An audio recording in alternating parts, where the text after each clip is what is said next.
नमस्कार दोस्तों। आज की कहानी है पैसों की भूखी औरत। अपने प्रमोशन की खुशी में आज राहुल अपनी पत्नी को शहर के सबसे महंगे रेस्टोरेंट में डिनर के लिए ले जाता है। दोनों आज बहुत खुश हैं क्योंकि राहुल की आज पगार 1 लाख रुपए महीना हो गई है, पहले जो 80,000 महीना थी। आज राहुल की पत्नी स्वाति की खुशी का कोई ठिकाना नहीं। आखिर उसको खर्च करने के लिए अब और पैसे मिलेंगे। आज वह कुछ ज्यादा ही सज संवर कर डिनर के लिए आई है। आज उसको ऐसा लग रहा है जैसे उसका कोई पुराना सपना पूरा हो गया हो। आखिर उसके पति की पगार बढ़ी है और उसका ओहदा भी। यही तो उसको चाहिए था। आखिर हमेशा से उसने पैसों को ही महत्व दिया है। उसको गरीब लोग कभी पसंद ही कहाँ आते हैं। उसको तो महंगी चीजें, महंगे रेस्टोरेंट और महंगे गिफ्ट ही पसंद आते हैं। शहर के इस रेस्टोरेंट में सभी लोग महंगे महंगे कपड़े, सूट बूट और महिलाएं महंगी महंगी साड़ी और वेस्टर्न कपड़े पहनकर आई थी। ऐसा लग रहा था इस रेस्टोरेंट में गरीबी के लिए कोई जगह नहीं है। स्वाति आज अपने आप को महारानी समझ रही थी। इतने में वह देखती है एक सिंपल से कपड़ों में एक लड़का उसकी टेबल के पास चला आ रहा था। उसको देखकर स्वाति चौंक जाती है और कहती है, अरे तुम यहाँ कहाँ से आ गए? क्या तुम यहाँ वेटर हो? वह लड़का कुछ बोल पाता इससे पहले फिर बोलती है, तुम्हारी हैसियत तो इस रेस्टोरेंट में आने की नहीं है। किसके साथ आए हो? तुम्हारा मालिक कहाँ है? या फिर तुम यहीं झाड़ू पोंछा करते हो? इतने में राहुल पूछता है, कौन है ये? तुम जानती हो क्या इसको? स्वाति कहती है, नहीं, मेरे घर के पास रहता था, बहुत गरीब है, इसलिए मैंने पूछा यहाँ कैसे आने को मिल गया। वह लड़का वहां से जाने लगता है। इतने में स्वाति उससे जोर से बोलती है, अरे कम से कम बताते तो जाओ, यहाँ करते क्या हो? हम कल फिर आएंगे, फिर तो नहीं यही दिख जाएगा। स्वाति उस लड़के की बहुत ज्यादा इंसल्ट करती है। लड़का मुस्कुराता है और कहता है, तुम आज भी नहीं बदली, पहले भी पैसों पर मरती थी और आज भी पैसों पर मरती हो। अच्छा हुआ जो तुम मेरी जिंदगी में नहीं हो। यह लड़का स्वाति का पहला प्रेमी था, सौरभ, जो उससे बहुत प्यार करता था, पर गरीब होने की वजह से स्वाति ने उसको छोड़ दिया और राहुल से शादी कर ली।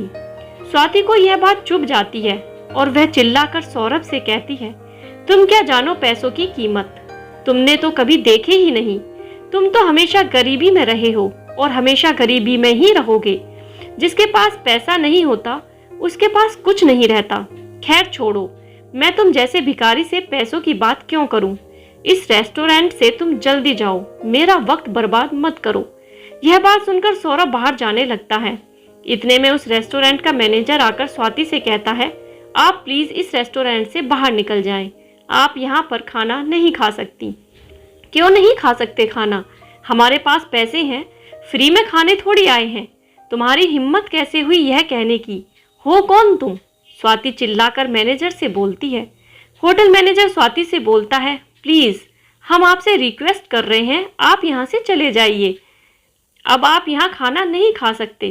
देखते ही देखते कुछ बाउंसर उस टेबल के पास आ जाते हैं। ऐसा लग रहा था अगर अब स्वाति फिर चिल्लाती तो दोनों को यह बाउंसर बाहर फेंक देंगे।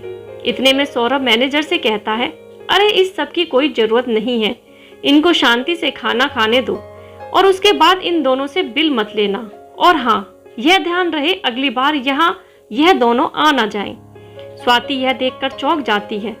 फिर मैनेजर सौरभ की बात इतनी आसानी से कैसे मान लेता है?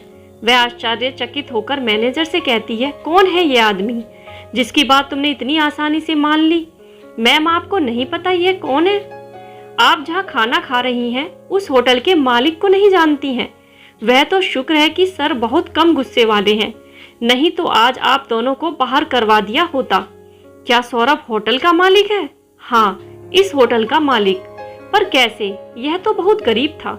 सुना तो मैंने भी है कि सर पहले बहुत गरीब थे, पर उन्होंने अपनी मेहनत और लगन से 4 साल में 300 करोड़ की कंपनी खड़ी की है।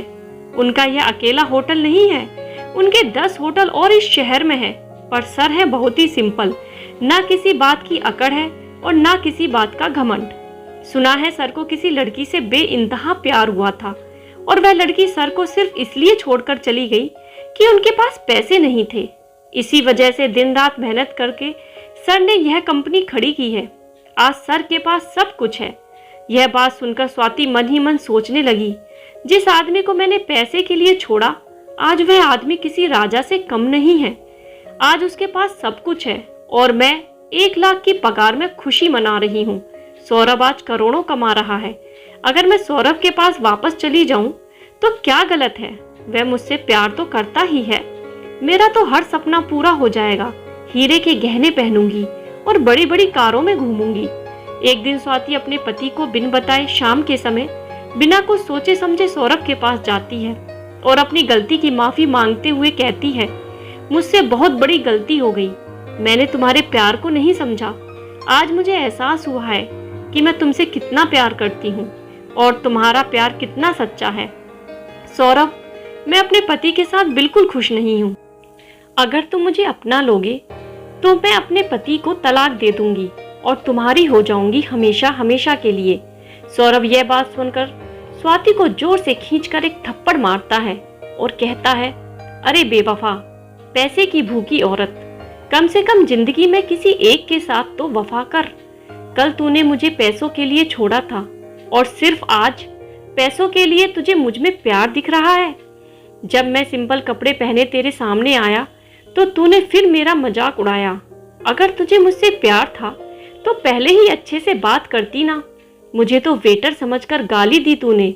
स्वाति जोर जोर से रोने लगती है और कहती है, मुझे माफ कर दो, मुझे माफ कर दो।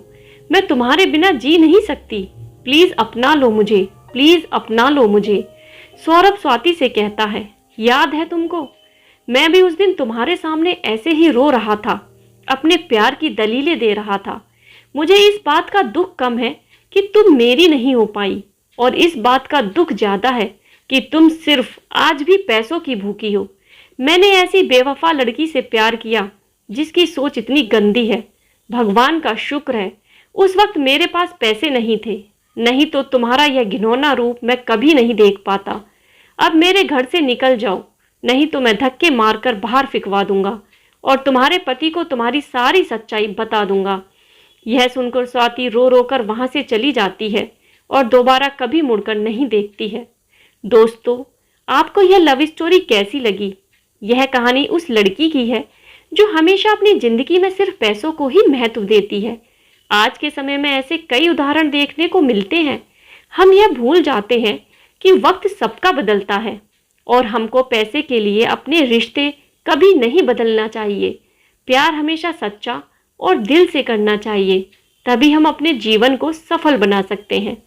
दोस्तों, आशा करती हूँ कि आपको यह कहानी पसंद आई होगी, तो प्लीज़ कहानी को लाइक कीजिए और अगर आप चैनल पर नए हैं तो चैनल को सब्सक्राइब करना ना भूलें। धन्यवाद।